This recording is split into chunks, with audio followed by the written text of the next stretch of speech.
brings the heat, no filter in sight. Jason's got the insights, always gets it right. Sean's the wild card with a laugh in the night. On FolkLOOR, they banter about the latest fight.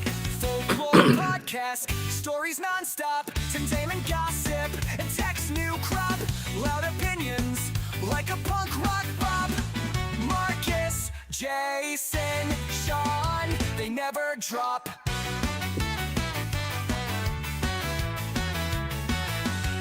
Streaming wars and startup dreams. Jason's predictions like rapid laser beams. That's the best line, like rapid laser beams. Wow. Because there's slow laser beams, and then there's fast laser beams.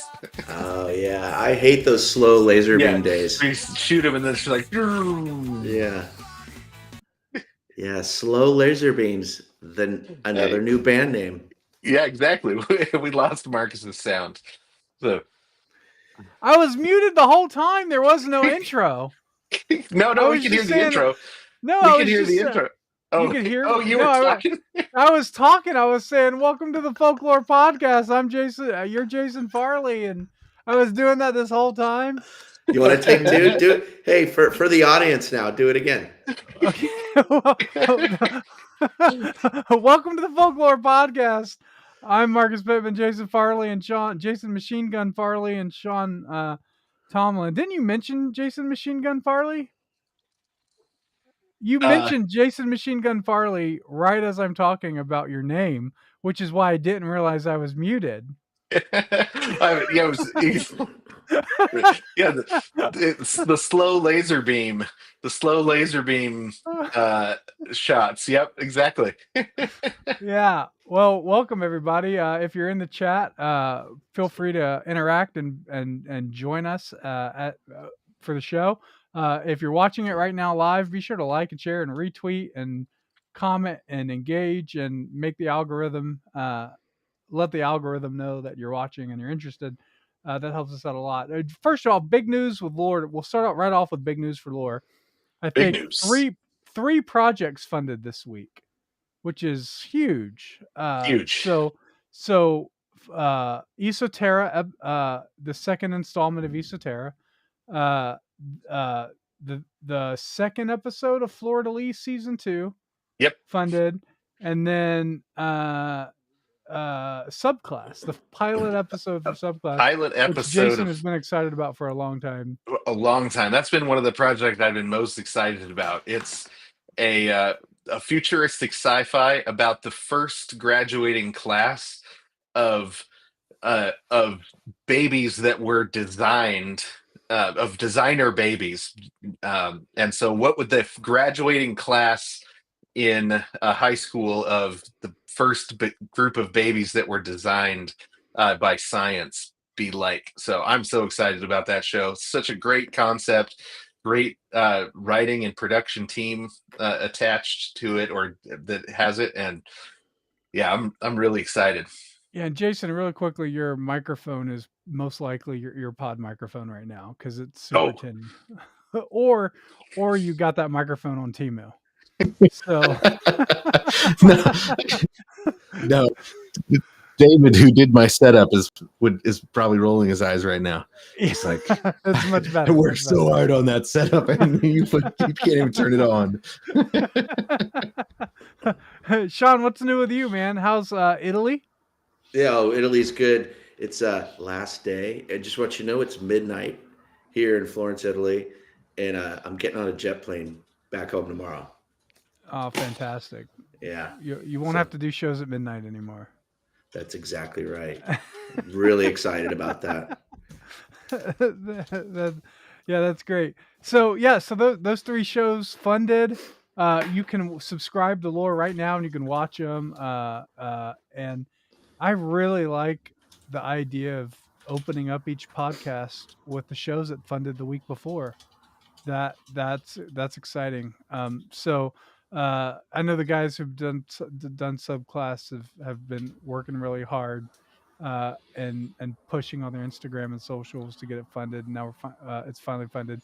All of this, of course, is thanks to the Chill Hunters and Chill Animations YouTube channel, a group of kids who put up some money to be able to match everybody's contribution towards these projects.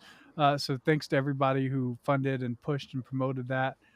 Thanks to Nick with Esoterra and to all the guys at Subclass, and of course Ethan Hill, Sentiment, who does Fleur de Lis. And there's still a lot of projects to be funded on lore, and a lot more to come. Actually, why don't you talk about the new? Before we get into the topic of the show, since we're talking about lore stuff, talk about the new the new stuff that we brought on, Jason.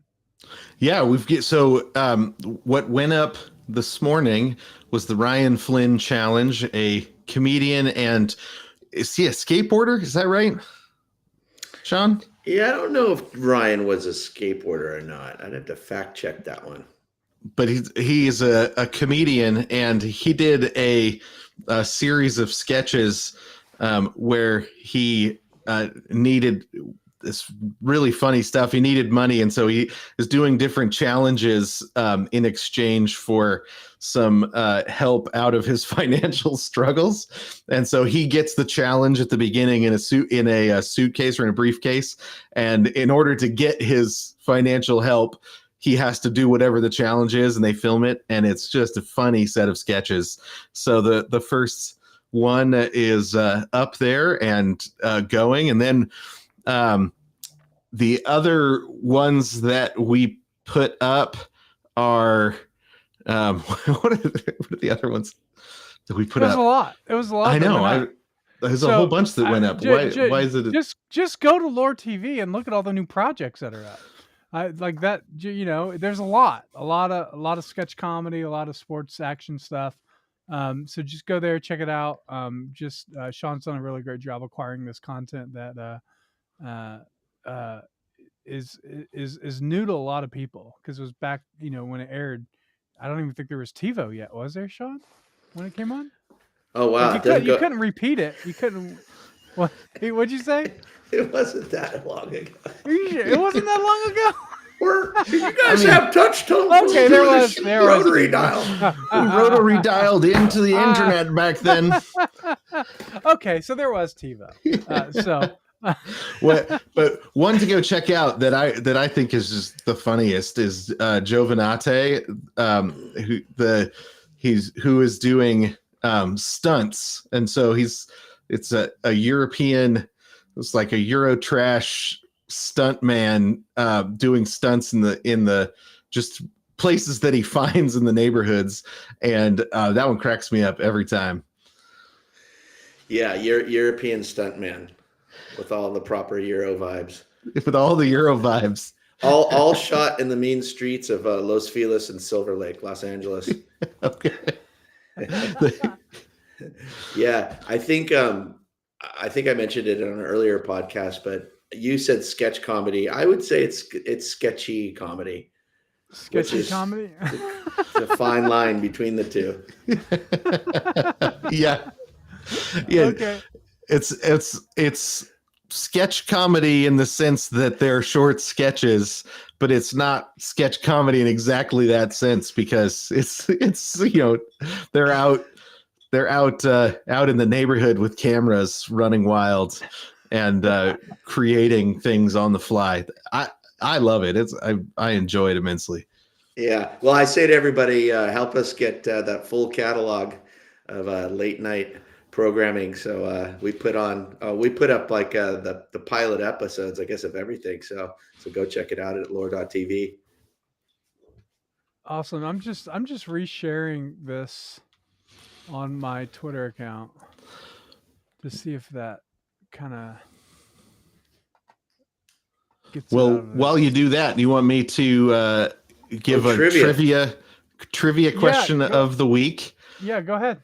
Okay, so this one has the couple of book recommendations that this comes from. So That Will Never Work, the story of Netflix by Mark Randolph, is just a phenomenal read. If you like business books, if you like tech development books, or if you like entertainment movie history books. That Will Never Work by Mark Randolph is a great read.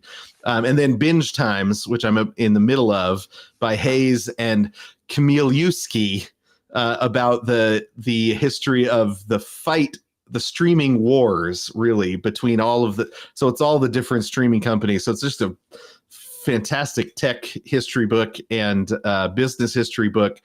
And then the way binge watching changed the way we tell stories. It's really good stuff. But this is the question. What was the very first DVD Netflix mailed? And then what was the most popular DVD overall in Netflix's mailing history? So not their streaming history, but when they used to mail the red envelopes, which my wife and I did for years. What was the very first DVD they mailed, and what was the most popular DVD over the course of the entire life? So those are good. The most popular DVD and the first DVD. And the first DVD, yeah. Are they the same movie? They're not the same. They're not the same movie. But I love what was the very first one that anybody ever ordered. It just makes me happy that it was this one. But then the overall one that really surprised me. What was the most popular DVD the entire time? So okay. Yeah, hang around till the end. And if you're in the chat and you think you know, take a guess. Yeah, take a guess if you're in the chat and you think you know. So I want to get in before we get to your mail. I want to get into some news from this week, and that is, of course, the Oscars. Which, by the way, viewership was up this year. I don't think that's because people cared about the movies. In fact, I think most of the people have never seen any of those movies. The Brutalist, Amelia Perez. What was the other? Anora was the winner. The big winner. Did you watch that, Jason? No. Did you watch Amelia Perez? No. Did you watch The Brutalist? No. I know. Wait, no. This will be a good conversation. So, no, because those were like the top three, and Jason goes to the movie the actual theater every week. Every week, yeah. And you watch pretty much everything. I watch a lot. I mean, I probably see 60 movies in the theater a year. I love the theater. And you didn't see the top three. Is that because you just didn't know about them, or they weren't playing, or? No. Well, Amelia Perez, I don't know if it even played in Spokane. Anora was playing, and I said, "Oh, that's interesting. I've never heard of that." And it starts with sex worker Anora. I was like, "Nope, not going to see that one." That's right, because she gave the speech talking about how great the sex workers were. In the... So I didn't even read the whole description of what it was about because I've got daughters. What would the Oscars be without a movie promoting sex work, people? Yeah, right, exactly. What would the Oscars be? And then The Brutalist, I've read too much on the history of architecture to know to not see that movie, because the guy that invented brutalism was a terrible human being. So I'm just not at all interested in his life story, because his architecture is terrible too. It's anti-human. He was an anti-humanist by profession. So he wanted to turn. He said people are machines and they need to live like it. And so he invented brutalist architecture to make them feel more like they were in a factory. They were the product in a factory. Ugh, it's the worst stuff. I hate brutalist architecture. Well, best animated film did go to, I believe it was the one with what's the title of it? The goose, the wild robot. The wild robot. I believe that did that one win? I don't know. I think that it definitely won for music, I think, or something along those lines. It should have. That was a phenomenal movie. That movie was amazing. It's always the animated films that are just turned out to be the highlight of.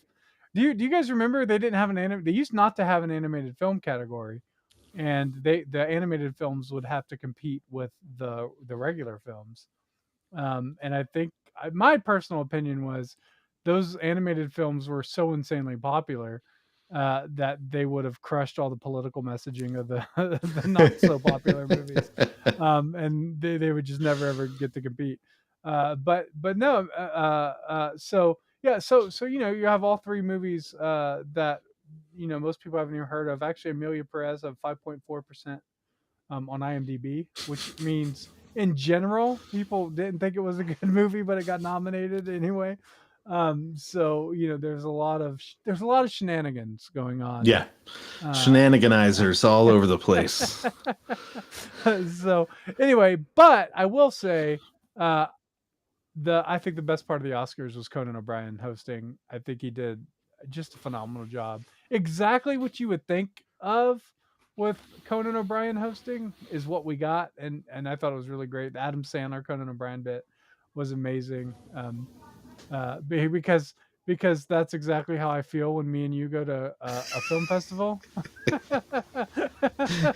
You got all the button-up suits and everyone's all dressed up, and there's me and Jason in our sweaters and hoodies with our cigars and whiskey, sitting on the Pureflix couches at the NRB, which it's just that's the vibe. Yeah, I get from what from seeing that sketch. It was a really great sketch. Yeah, but no, I think he did a phenomenal job. It wasn't political at all. There was one Russian joke, of course, because you had like Amora and the Brutalist. So like I think even the joke that he told was funny, even though it was politically left. I still thought it was a good joke, which is possible to do. It is possible. it is. And it's a real skill to be able to do. So I think Conan did a phenomenal job with that, and I think that's why the ratings were up. I can't imagine what the ratings would have been if they would have brought back one of their other typical hosts, or had Amy Schumer host.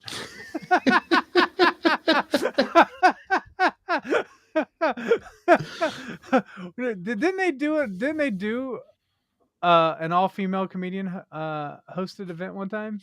I don't remember. I think it was just like last year. I think they did that. Was it? Did. Yeah, they had 3. They didn't have, they couldn't just decide on one. So Yeah, they had 3, and it was really uncomfortable. A lot of it. So we know what the feminists say. Anything you can do, 3 of us can do just as well.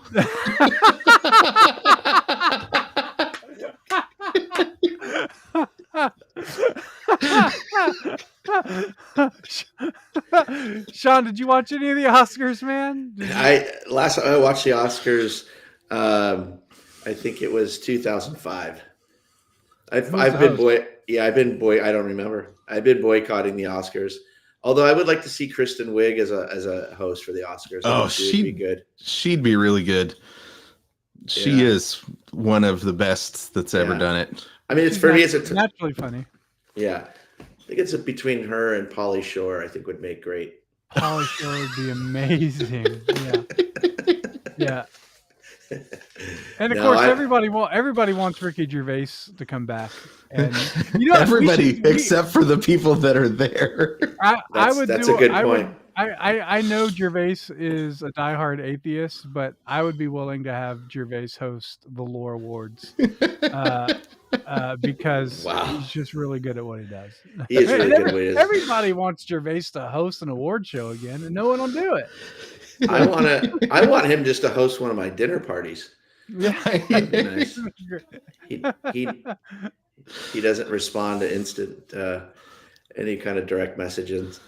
So I'm surprised. I like that you still. This is what I like about you guys. You still watch the Oscars. You still care.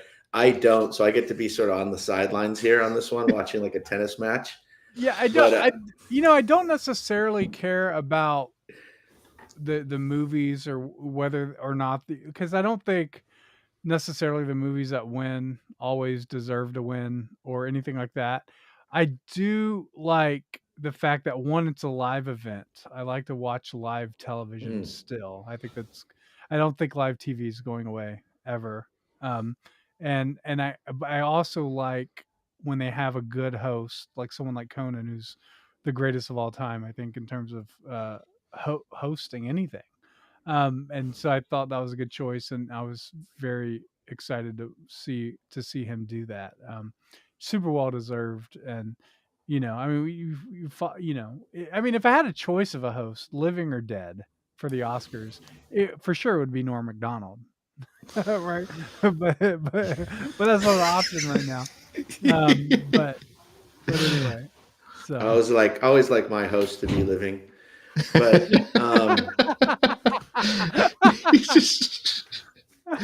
we get Tupac. hologram hosts. Yeah, hologram hosts. Hey, what you? Norm Macdonald would totally be okay with that because he would think it'd be a disaster and funny at the same time. Yeah, I think Norm Macdonald's the only one you could probably get away with doing that. doing a hologram. It's actually a good that idea. Or maybe Andy Kaufman. If it sold tickets to Coachella, I think it could be good for Oscars. I mean, I have a serious question that's Oscar related. What would it be like if we actually had a true awards ceremony where it was not submission based, meaning nobody paid to play, and it was actually an independent panel of experts and filmmakers that sought out films around the world, and that was how it was selected. I wonder what that would be like. I think the movies and films would be a lot different in terms of what was on there. I think you'd see a lot of like just a lot more. I think it'd be a lot more indie focus, like legitimately indie focus, not like Sundance or or Toronto. Where those are corporate indie stuff. I think it'd be like you'd have some really good stuff. You might have is it 100 Angry Beavers might have been mentioned. I think stuff like I think that. you'd have something like that where the 100 Beavers was a huge. I mean, for what they spent on it and what it was, they have gathered a rabid following, but there's no way anything like that's going to the Oscars. Because Terrifier 4, right? That just became like one of the highest grossing horror films of all time. Yeah, I haven't even seen it. I was doing a podcast last week, and the guy was telling me about that and Blair Witch, and I was like, I have not even heard of Terrifier 4, and it, I saw it had one of the smartest marketing things I've ever seen. Went to the theater, and it had a warning on the door of Terrifier 3, the new one that just came out, that said, "Is it if 3 you or are 4? I can't remember if it was 3 or 4, whatever the newest one. But they had a warnings posted saying, if you're squeamish at all, or you feel nauseous while watching, please use the restroom. And I was like, that's the smartest marketing I've ever seen, because now you go, wait, what is this movie? I hadn't really heard of it. And then I was like, well, I got to look it up and find out what this thing is. And it's a clown horror movie, but it's really, that's like, really guerrilla marketing mindset. So we can't afford a lot of big ads. But everywhere where it goes, we're going to have them post this out front. So everybody that walks past, so you walk past the theater and there's a warning, Terrifier 3 is too scary for you. So that's really smart marketing. Yeah. I'm not big on, I don't love gore in my movies. So it's not for me, but that's still a really smart marketing move, because it's going to attract the audience that they actually want. You know what might also be smart marketing? Is this the movie that had clown horror, you said?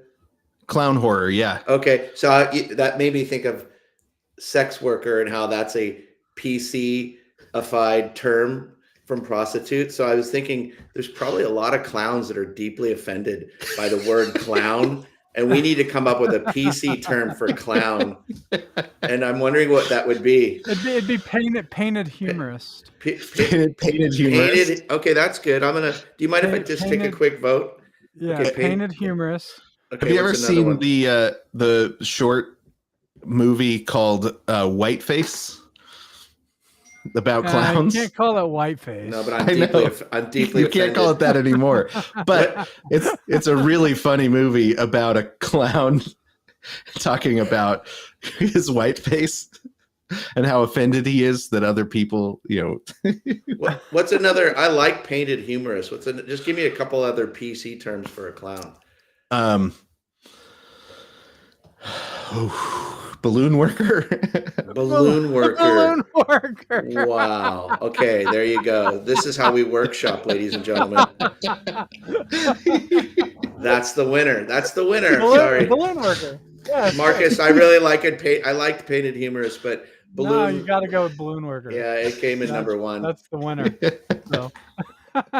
So that's the marketing. This is a balloon worker horror film. Balloon worker. Yeah, it's balloon worker horror. Yeah, the musical. Balloon worker, the musical. We've come up with so many great ideas in this podcast, and I feel like it wouldn't even matter if no one listened, which might still be the case.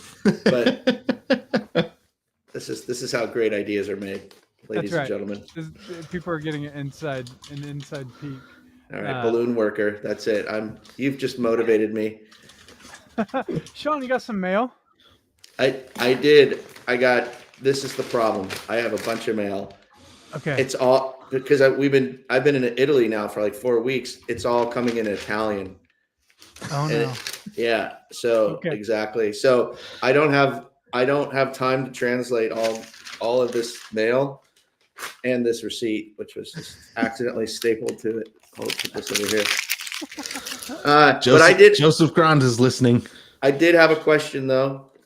Okay. And this was just a conversation. It wasn't an email, so it's technically viewer feedback, but it was just somebody asked me who are the people that do the narration for Barely Biblical, and is that Brian Cox, the narrator, or is just a guy that sounds a lot like Brian Cox? And I agree. I love that narrator, and they said they want more shows with whoever's narrating that show. I don't know the background, so I was hoping you two know.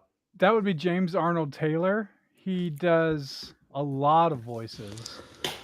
He is. Do you know any off the bat? I'm gonna pull up his IMDb because it's very impressive. Well, he's got like a Brian. Doesn't he? Everyone know who I'm talking about, right? Brian Cox. Brian Cox. I don't. From Succession. Succession. He's a grandfather on Succession. Yeah.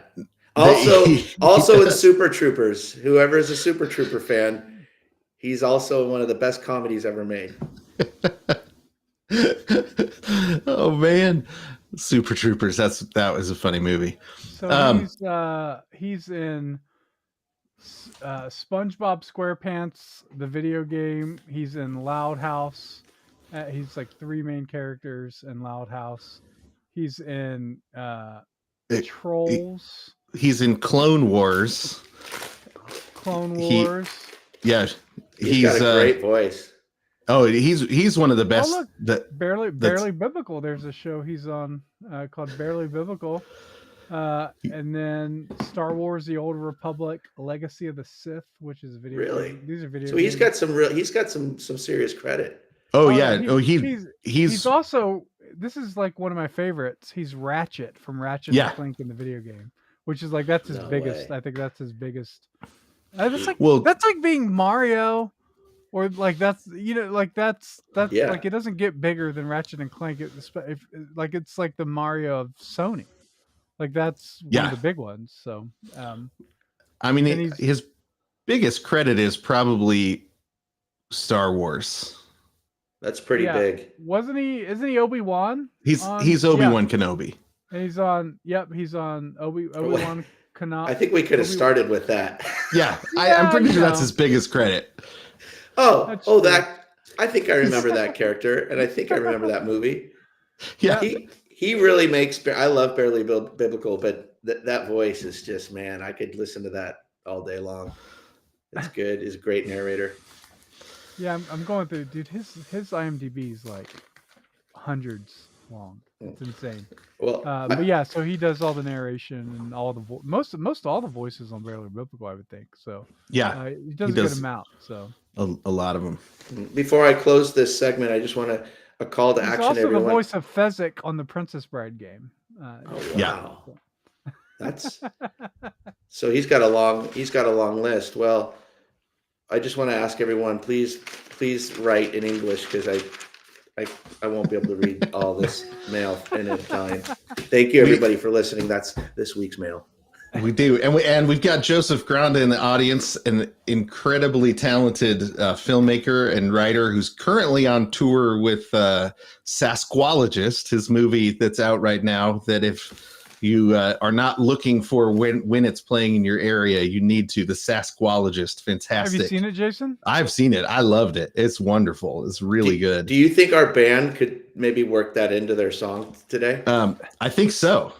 So. Yeah, because I almost like that as a song name, or at least the tour. Sasquologist. Yeah, or you say, oh, did you see the Sasquologist tour? Yeah, so the Sasquologist is somebody that's out hunting Sasquatch. Another name for them is a squatcher. Hey, can we just take a little, just take this frontage road for a second? I'm very curious. How do you make so much television about Sasquatch? This would be a good trivia question, Jason. How much total television movie media hours have been created on a beast that doesn't exist? And I know I just lost a couple fans by saying that, but maybe he does exist. But it's a lot of TV. I mean, I live just south of Sasquatch Alley, where there are more Sasquatch sightings just north of my house than there are in the rest of the world combined. That's a true story. The word Sasquatch comes from Salish, which is the Spokane Indian tribe here in Spokane. So I knew I asked the right guy this question. That is amazing. The first movie that I ever optioned was called Sasquatch. It was a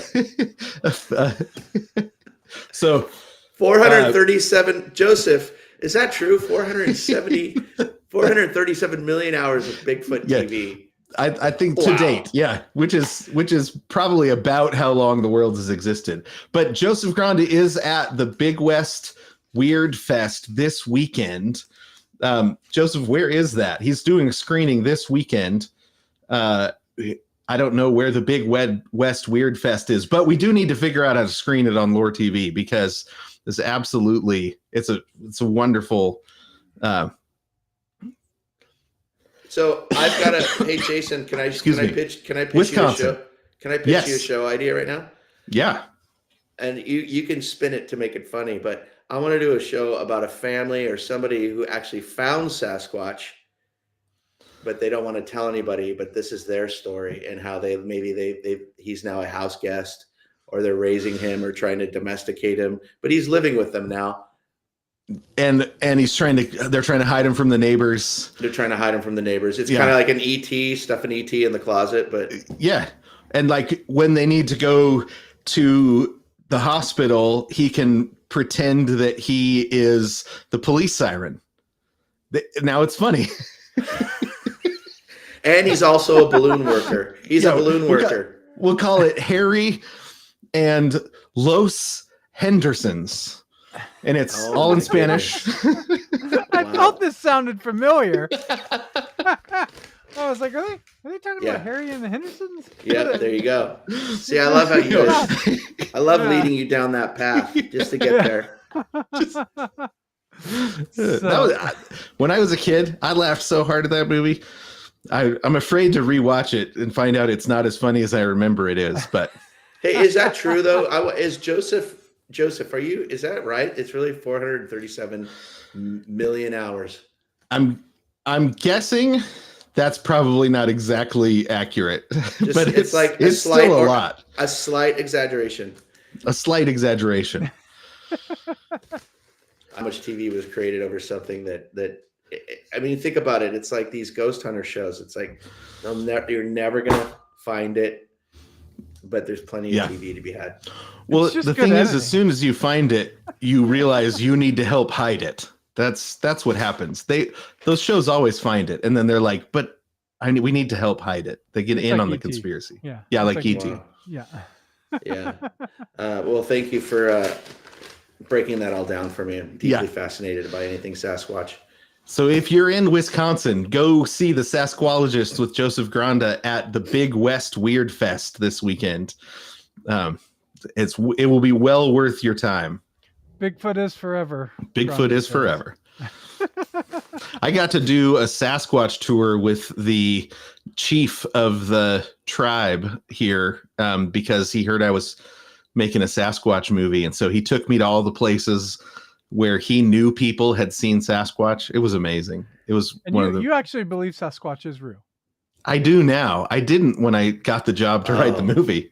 See, that's pretty cool. That's very cool. So you actually you're a believer. Yeah, I am now. He's an ape that lives up. He's a mountain ape. That's what I think. Yeah, it's funny how he's always a he. It could be the most famous footage is of a she squatch. She squatch. So yeah, is that's not PC anyway either, right? It's like Squaw Valley. They had to change the name. Yeah, well, Joseph said he's trans, so that's not PC for sure. Jason, it's they's trans. They's trans is. Oh my gosh! Joseph says there are Sasquatch romance novels that are New York Times bestsellers. I'm terrified. Now that's horrifying. That is horrifying. That gets into furry level. That's scarier than Terrifier 3. That is scarier. I wonder if any of them are balloon workers. Hey Sean, yes. Why don't you talk about this MLB this MLB deal with ESPN and how that did not go through and fail? Yes. Well, I lost my notes, but so the MLB, I think everybody knows that they've been paid a ridiculous amount of money from the likes of ESPN. And this is like the first time ESPN just said, no, we're not paying. In fact, they lowballed them. And, the thing that's driven fees for these rights deals are carriage fees, that's where the lion's share of the money comes from. All of the deals with Comcast, DirecTV, Dish Network, Spectrum, and all that's drying up and that money's going away. So I think this announcement is like the very kind of first domino, I think, where we're going to see sports rights fees start to just crumble over the next 10 years. So I thought it was pretty interesting because it's just been going up and up and up to these ridiculous amounts. And I think everybody is waking up with the reality that they've been paying up to $550 million a year to show baseball games. ESPN. Yeah, and I think they wanted to offer. If you look at the article, but I think it was like 200 or 250. They lowballed them, and MLB walked. So, I think if live sports are no longer going to carry those, command those big dollars, I think someone will come in. A streamer will probably come in and save the day. But I just don't see those kind of rights deals getting done anymore. So well, that's what they hope.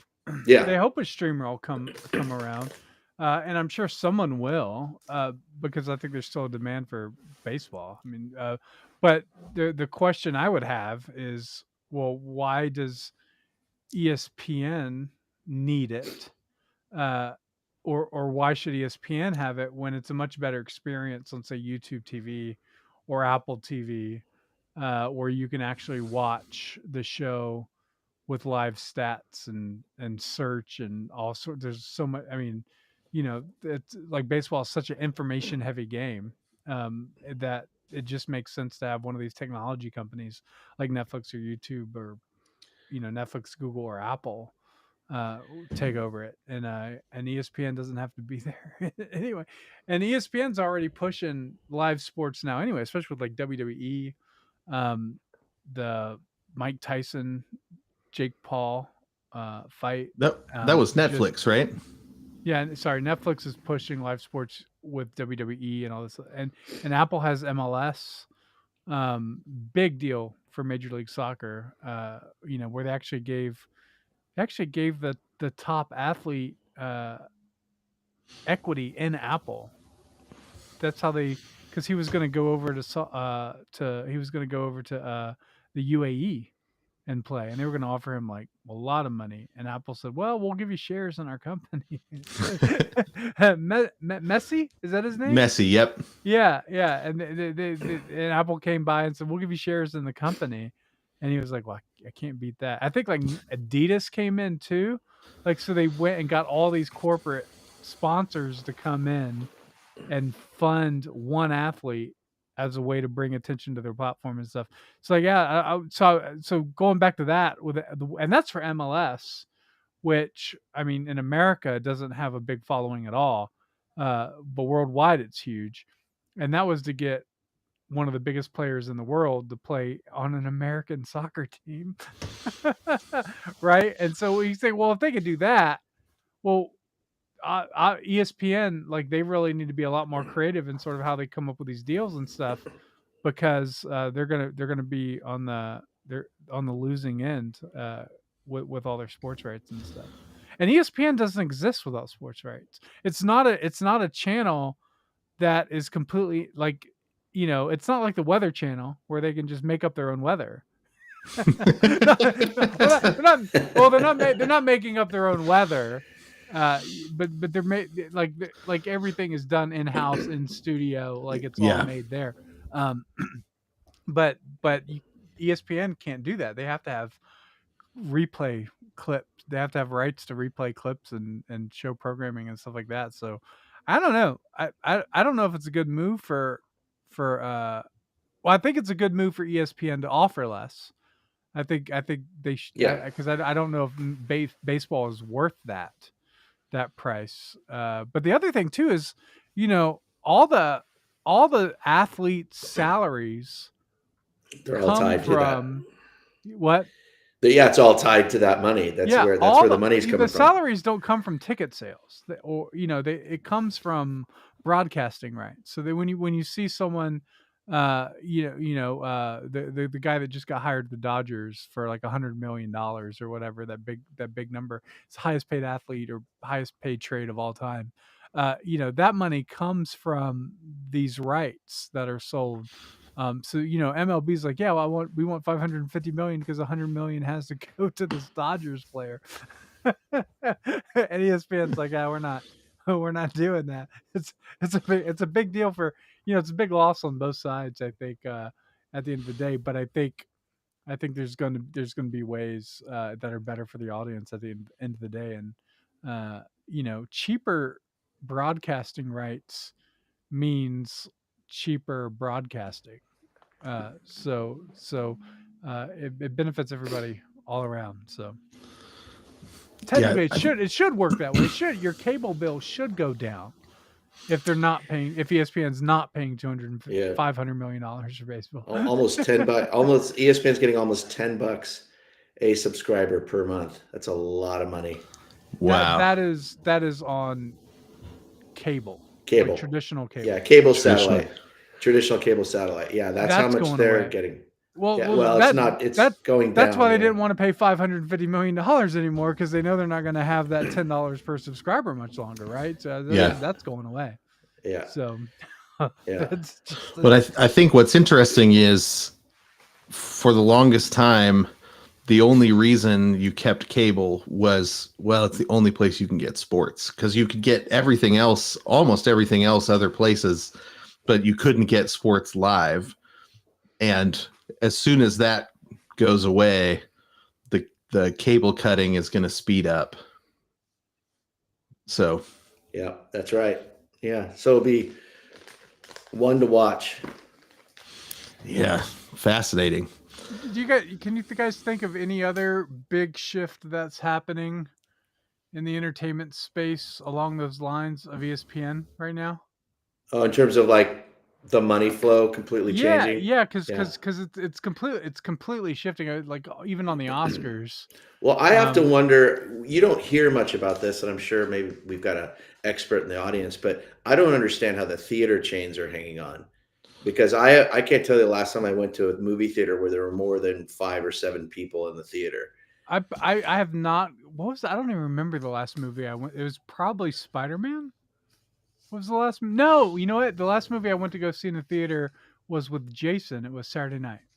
Yep. So that was the one. Not this Saturday night, but the movie was called Saturday Night. So that was the last movie I went to go see uh, in the theater. But before that, it had to have been the latest Spider-Man. I think, yeah.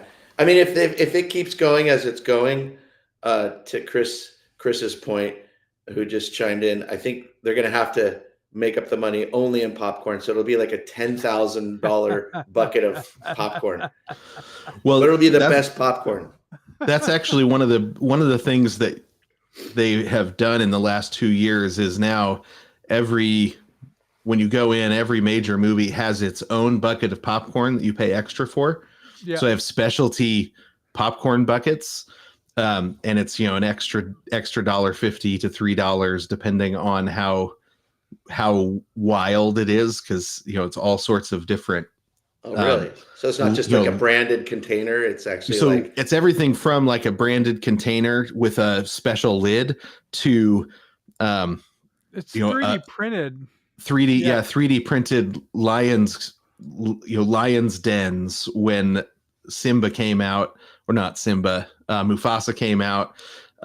And so, and people buy them, they go there for the experience. And in the app, you get your ticket and it said, hey, there's a specialty popcorn. Do you want to buy it now? So you purchase it right on the app with the ticket. So they're streamlining the monetization really well, at least at Regal. That's where the Regals is what I've got by my house. They've streamlined the monetization really well. So there's a lot fewer people working there because you walk in and your stuff is waiting for you. And so they're doing a good job of trying to keep up, but this is how it's bad not it is, though. full. My wife told me last week that we were still subscribed to our Movie Pass and we've never used it one time. That's the company that failed, right? Didn't they go bankrupt? Well, they came back and they came up with a points-based system. So now it works like you get like 30 points a month, and then like one movie is like 10 points. So they didn't make it unlimited, but it was still a better deal than but we just never use it, which is crazy. But I think the last movie me and my wife went to go see together was Dune 2. So that was last year. And then, I mean, how many people were in the audience? How many people do you think were in the theater? It wasn't a filled theater, but it was tight. It was a tight theater. So it was okay. It was good. It was good, but also this is in northern Idaho, so it's the only theater. So it's not. It's kind of like a hard judge of character. But during the summer, when you have box office movies, people go to see that. But Marvel isn't cranking out stuff the way they used to anymore. Nobody not Black Panther, Captain America didn't. I don't think that did as well as people would have hoped that movie did. It still did pretty well overseas, but it did do well in America. Well, that's good. Wasn't he in Italy talking about how it's not for Americans or something like that? So Americans, I mean, they make more money overseas than in America, so they don't worry as much about the American audience as they do overseas. And for Captain America, yeah, we don't need America. I see that whole business model is gonna be vastly different in a few years. The whole theater. Yeah. I mean, I think you're only going to have, $150 million budgets and up at the theater. Yeah. That's the only thing that is going to be there, and then everything else is going other directions. So unless the studio has like $250 million to market it. I mean, who knows? Somebody on the inside knows that threshold, but it's going to be crazy. The problem is because you like $150 million movie budget. that's easy. The economics of that is simple to understand. But when you get to like the lesser indie films, uh, especially the pro-union indie films, well, there's not a financial model that supports those high union wages. So you have this massive problem where it's like people want to do indie. Like if you watch the Oscars, there was that one actress or actor that gave this whole speech talking about support indie films, support independent films, like in just this whole thing. And you just go, yeah, but like like a pro union indie film is not an indie film. Yeah, that's The right. budget's way too high. Like it's not Yeah, it. it's a good And point. so They don't what go. you're They don't go hand in hand. well, yeah. I mean, like, Union and indie. Did you see that video? Maybe we'll play it on another episode. I don't have it on hand. But this guy was breaking down the economics of the union costs for a TV series. It was like $500,000 just for 6 episodes to hire the writers, according to the union laws. I mean, like, so. I mean, already you're spending $500,000 before you even shoot anything. That's just Well, on the writing of the yeah, script. and like you got little thing. I think we talked about this before. Amazon Originals and Productions in house, they require a union. What do they call it? Sustainability manager on the set, who literally makes sure that the cups are put into a separate bin, plastic, metal, whatever, glass, and they actually are on the set to make sure that the trash is divided properly. And you have to pay for that. And then you have intimacy coordinators now. And now it's not just one, it's like a team. And they're also sex workers, which is super weird. Are they really? They consider No, is that what they consider? that part was It fake. wouldn't. I mean, they kind of technically They're are. balloon workers. They're balloon workers. But you can't. There's so many requirements now, and it's all unionized. And you have your cultural diversity managers and all that other sort of stuff. It's a nightmare.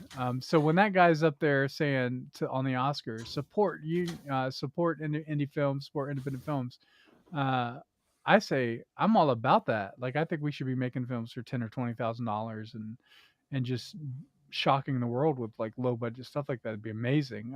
But you can't, like, you're not allowed to do it. It's like minimum wage rules, right?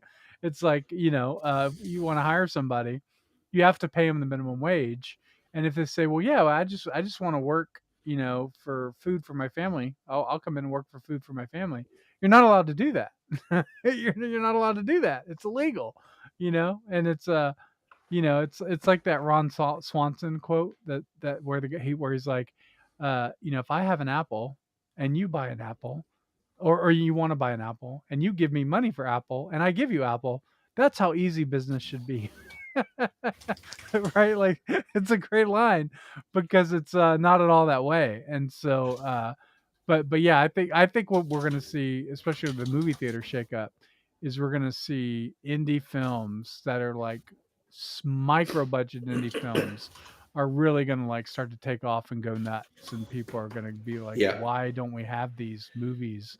And the answer is because when you're spending $150 million or even a union minimum gig, you have a lot of financial accountability and zero creative risk at that point.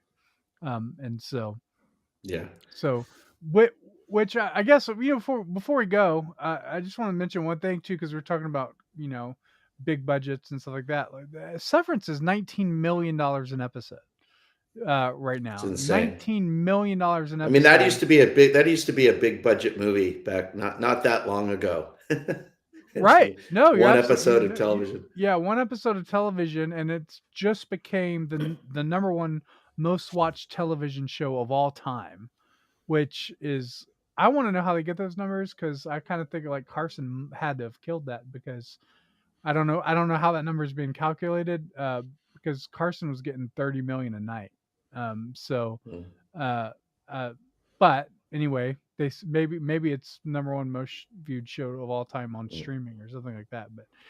But it just became that. But the last episode, we talk about unions, and like one of the things with union rules is it's very difficult for one person who's doing lighting to, adjust a character's costume and wardrobe, right? Like that's against the law, the union law. And so, but here you have the last episode of Severance was directed by their director of photography, and it was amazing. And it's just like they said, "Hey, why doesn't our director of photography direct this episode?" And that I think one of the things you're seeing on Apple is you're seeing a streaming platform that's really giving the artists creative control over the process. I think you see that. They just put up that billboard ad that said, what Jason, you remember that billboard ad I sent you for the studio? It was Yeah. called The Studio, and it said It said the creatives and executives couldn't agree on a billboard, so this is what you get, and it just says that. and it says "Watch the Studio" or something like that. And so it seems to me it's like I think at least Apple, even though they're way bigger budget and they have the money to be able to spend, they're allowing the creative risk with that money. I think you're seeing the difference of that. So, but yeah, I think that about does it. Is our band ready? The band is downloading right now, and while the band downloads, uploads to us what they've been working on, let me give you the answer to our trivia question. Okay. Oh, what did Ian say? Oh, he said the entire cast of Friends makes a mind-boggling $20 million per year just from series residuals alone. I thought it was a lot more than that, to be honest, for the whole cast. I actually thought it was triple that, but that's still a lot of money. And I think 19 million of that goes to Jennifer, right? Probably does. So, Jennifer Aniston as Jennifer Aniston in a Jennifer Aniston film starring Jennifer Aniston. Oh man, that's funny. That's funny. Okay, so Marcus, you can find what the band worked on and get it set while I tell you the answer to our trivia question. So the trivia question was, what was the very first DVD Netflix mailed back when they did the mailers, the red mailers? And then what was the most popular DVD? Which DVD did they mail out more times than any other DVD? So the very first one they ever mailed, the very first one that was ordered when they turned it on was Beetlejuice. So they turned it on. The very first subscriber that ordered they ordered Beetlejuice, which just makes me happy. That is an amazing, because it wasn't new then. It was an old DVD, but somebody was like, here's what I've been looking for, and I can't find it at Blockbuster. So that's great. And then the most rented DVD, the most mailed DVD of all time at Netflix was The Blind Side. Yeah. Really? Isn't that fascinating? I wouldn't have ever guessed that at all. But they mailed The Blind Side more than any other DVD during the years that they had, that they mailed out those mailers, the red DVD mailers. So that just shows you the movies that were popular during peak Netflix. Yeah, it does. That's probably really what it was. So, but everyone that makes fun of The Blind Side now, you can say, yeah, but you know that it was the most popular movie on Netflix ever. All right, Jason. Tell me what genre the band's playing today. So the genre of the band Netflix haze, baseball's golden years. was. Hit pause. You're stepping on. Oh, sorry. It's 70s folk rock is what they did for us this time. So. All right, dude, they're so skilled. They're like the Roots. They can do anything. They're super. They can do versatile. anything. Red sleeves glowing, Netflix haze, baseball's golden years in the blurry days. MLB whispers through static skies. Wheels fade fast, dreams multiply. And the cornfin cut like a bat to flame. Muted voices calling out the blame. Balloon dreams and clowns so mean. Out of the woods, Bigfoot reigns supreme. Marcus vanished, muted a shot. Shot back Florence, wave goodbye. Broadcast lost and tethered hold. Baseball's future bought and sold, and the cord's been cut like a bat to flame. Muted voices calling out the blame. All right, guys. Thank you guys for all tuning in. Be sure to subscribe to Loor TV, LOOR.TV, and fund indie artists, true indie art. Thank you guys so much, and we will see you guys all next week.